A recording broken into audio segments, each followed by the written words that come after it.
wasiirada wasaaradda macdanta biyaha iyo tamarta Xuseen Cabdi Ducaale wasiirka wasaaradda dhalinyarada ciyaaraha iyo dalxiiska Soomaaliland Cali Siciid Reegel ayaa maanta si heer sare loogu soo dhaweeyay magaalada Caynabo ee xarunta gobolka Saraar soo dhaweynta kadib wasiirada ayaa safarkooda ku wehelinayeen shirkad ka baadhaysa shidaalka Soomaaliland inta kadibna waxay kulan wada qaateen maamulka gobolka Saraar kan degmada Caynabo cuqaal waxgarad kulankan ayaa intuu socday waxa lagu falanqeynayay sidii nabadgelyada Soomaaliland meel looga soo wada jeesan lahaa sidoo kale wasiiradan waxay sheegeen nabadda Soomaaliland ay ku soo canaamaashay muddada 22 sano ah cidda carqaladeysan meel looga soo wada jeesto wasiiradan waxa kale oo ay sheegeen in baahiyaha gobolkan ay xukuumadda Soomaaliland u soo jeesto doonto hadii ay tahay saldhigga dhexe ee degmada Caynabo isbitaalka guud iyo maxkamadda sare ee gobolka oo dhamaantood ay sheegeen in la dayactiri doono muddada soo socota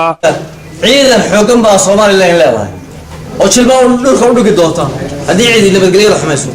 taayta sabab ku dhaafay waxa weeyaan dawladii ciyaal Soomaali gaari ma oran karaa Caynabo tiiriyaan Soomaali gaari tasiilayo waxaan leeyahay labada wasiir saldhigga beeska meesha ay ku nool yihiin daayarku kuma noolaan karo dhagax dhiga maanta magaalada Caynabo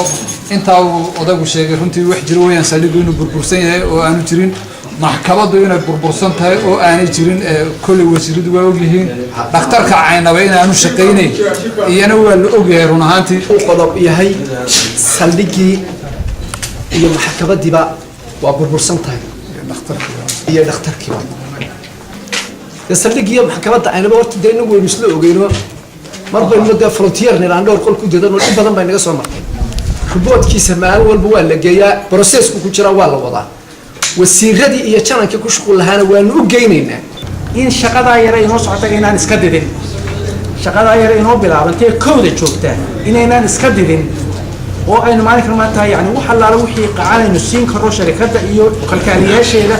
aynu siino Maxamed Bashiir Nuur Greek Hon Cable TV Caynabo